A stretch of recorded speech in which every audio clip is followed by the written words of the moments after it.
हाय, hello, नमस्कार. Good morning Y-T family. मस्त सूर्यकिरणे पडलीत. सुट्टी संपली आता माझी. माझ्या घराला कधी भेटते असं झालंय. बनत कधी भेटते असं झालंय.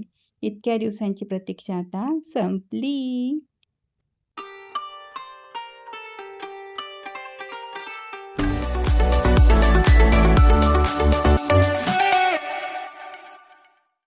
बसमध्येच इतकी भूक लागलेली होती ना, काय करावं काय नाही असं झालेलं होतं. चिडचिड पण खूप होत होती. मग भानुदास आलेले होते मला नेण्यासाठी. ते आता तुम्ही पाहताय ना, इथे हॉटेलमध्ये थांबलोय.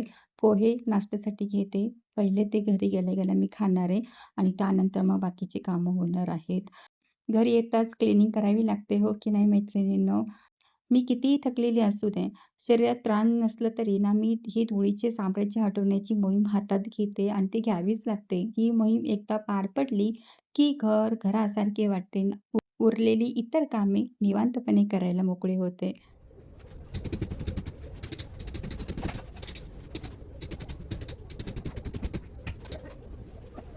वॉव! मस्त असा पाऊस सुरू झालेला आहे. रिमझिम पाऊस पडतोय. तुम्हाला दाखवते. इकडे थेंब पडलेला आहे. थोडंसं पाणी साचलेलं आहे. ते बोरिंगचं पाणी कोणीतरी पाणी भरलेलं असेल, तर त्याचं आणि ते बघा पायऱ्यांवरून ठिपके दिसतात आहे. तर असं मस्त पावसाचे आता दिवस चालू झालेले आहेत आणि ते ढग आलेले आहेत ते तुम्हाला दाखवते. आयुर्वेदिक तेल बनवायला घेतलेलं आहे आणि तुम्हाला इथे साहित्य दाखवते.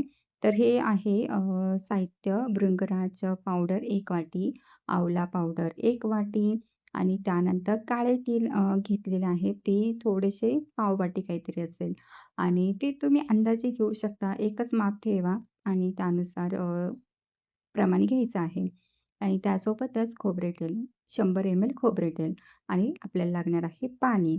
तर पाणी मी इथे कपामध्ये ठेवलेलं आहे, पण लागेल तसं पाणी आपण त्यामध्ये ॲड करू. चला, तर आता हे सर्व साहित्य आपण एका पातेल्यात ट्रान्सफर करणार आहोत. तर तुम्ही जाडबुडाचं कोणतंही पातेलं घ्या, त्यामध्ये ट्रान्सफर करा. तर इथे आता मी हे सगळं पावडर आहे त्याचे मिश्रण एकत्र करून घेते. एकजीव छानपैकी केला, तर त्यानंतर ते गॅसवर आपल्याला चढवायचं आहे. नंतर हे ॲड करा पाणी. तर कपभर पाणी तुम्ही ॲड करा. जर पावडर जास्तच वाटत असेल तर अजून तुम्ही पाणी ॲड करू शकता. त्यानंतर खोबरे तेल ॲड करायचं आहे. 100 ml खोबरे तेल.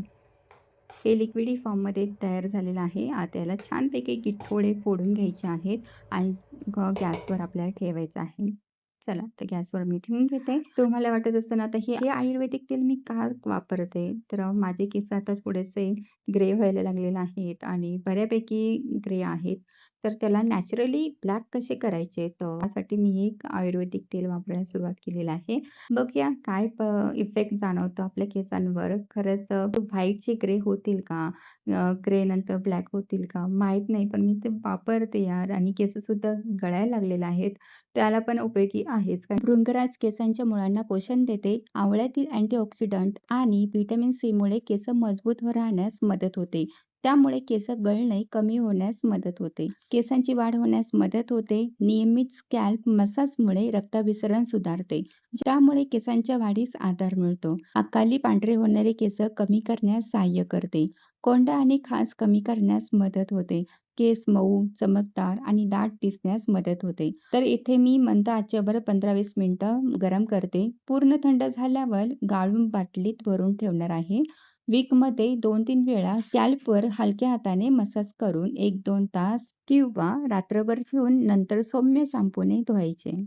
पातेल्यातलं मिश्रण छान उकळलेलं आहे आणि तेलाचा तवंग आलेला आहे. यावरून समजून घ्या की तेल आपलं तयार होत आहे. चला, आता हे तेल झालेलं आहे, तर मी त्याला गाळून घेणार आहे. एका छानपैकी बॉटलमध्ये स्टोअर करणार आहे. हे तेल भरण्यासाठी काचेची बॉटल असेल तर अतिउत्तम. पण माझ्याकडे खोबरेल तेलाची ऑलरेडी बॉटल आहेच, तर मी त्यामध्ये ट्रान्सफर केलं आणि त्याच्यातच आता मी स्टोअर करणार आहे. आणि हे तेल मी रोज वापरून तुम्हाला रिझल्ट सांगेल काही दिवसात.